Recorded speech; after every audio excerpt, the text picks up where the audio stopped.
Doctor Ahmad تھا. ساری زندگی اس نے بڑے آپریشن کیے, اس کا بڑا نام تھا.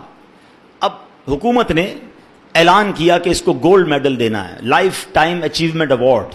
پوری زندگی اتنا کام کیا, اس ڈاکٹر کو ملک کے دارالحکومت میں بلایا جائے گا اور ایک بڑی تقریب ہوگی اور اس کو گولڈ میڈل دیا جائے گا. ڈاکٹر بڑا خوش کہ اتنا بڑا ایوارڈ ملنے والا ہے. ڈاکٹر صاحب نے فلائٹ بک کی, جہاز میں بیٹھے. جیسے ہی جہاز اڑا تو کچھ دیر کے بعد جہاز موسم خراب ہو گیا اور جہاز میں کوئی پرابلم ہو گئی, تو جہاز کو راستے میں کسی چھوٹے سے ایئرپورٹ پر اتار لیا گیا. ڈاکٹر صاحب جہاز سے نکل کر عملے کے پاس جاتے ہیں کہ بھائی کب جہاز اڑے گا, میری تو وہاں بہت اہم تقریب ہے اور سارا پروگرام میرے لیے سجایا گیا ہے, میں چیف گیسٹ ہوں, مجھے گولڈ میڈل ملے گا, بتائیں دوبارہ جہاز کب اڑے گا. کثر چھوٹا سا ایئرپورٹ ہے, جہاز کا پرابلم بڑا ہے, اتنا جلدی ٹھیک نہیں ہوگا, آپ کو اگر پہنچنا ضروری ہے تو آپ کوئی گاڑی لیں کرائے پر اور بائی کار چلے جائیں, آپ پہنچ جائیں گے اپنی تقریب سے پہلے. ڈاکٹر نے کہا یہ بھی آئیڈیا ٹھیک ہے, جہاز کے انتظار میں کہیں میرا پروگرام ہی مس نہ ہو جائے. ڈاکٹر صاحب نے گاڑی بک کی, رینٹ کار لی. جیسی راستے میں گئے تو زبردست بارش, آندھی طوفان.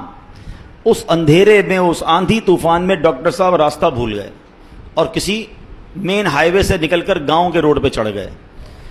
بہت دیر تک راستے میں, اب بھوک بھی لگ رہی, کھانا بھی نہیں کھایا, اندھیرا گپ, بارش ہو رہی ہے.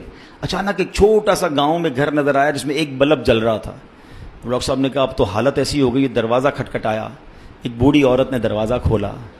کب ماں جی کچھ کھانے پینے کو ملے گا, بہت بارش ہو رہی. کہا بیٹا اندر آ جاؤ. وہ اندر چلا گیا. ماں جی نے بڑی محبت سے اسے پانی بھی دیا, کچھ کھانے کو بھی دیا. تھوڑی سانس میں آئی تو ڈاکٹر نے دیکھا کہ برابر پہ بستر پر ایک نوجوان لیٹا ہوا تھا. کہا ماں جی یہ کون ہے؟ کہا بیٹا میرا بیٹا ہے. کیا ہو گیا اسے؟ کہا اس کو بہت بڑی بیماری ہے. ماں جی علاج کیوں نہیں کرواتی؟ ماں جی کہتی میں نے گاؤں کے ڈاکٹر کو دکھایا ہے, ڈاکٹر کہتے ہیں ہمارے وطن میں ایک ہی ڈاکٹر ہے جس کا نام ڈاکٹر احمد ہے, وہی اس کا علاج کر سکتا ہے. مگر بیٹا میں غریب ماں ہوں, میں اپنے بیٹے کو کہاں سے ڈاکٹر احمد کے پاس لے جاؤں, نہ پیسے ہیں نہ کرایہ ہے. بس روز اللہ سے دعا کرتی ہوں, اے اللہ تو کارساز ہے, میرے بیٹے کو شفا دے دے یا ڈاکٹر احمد کے پاس پہنچا دے. ڈاکٹر احمد رونے لگا, کہتا ہے ماں جی میں ہی ڈاکٹر احمد ہوں اور اللہ نے مجھے تیرے گھر پہ بھیج دیا ہے.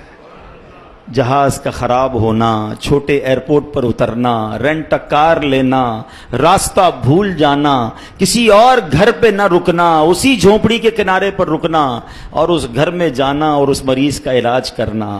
اب بھی نہیں مانو گے, ان اللہ علی کل شیء قدیر, میرا رب جو چاہے وہ کرنے پر قادر. بس ہمارا بھروسہ ہل جاتا ہے.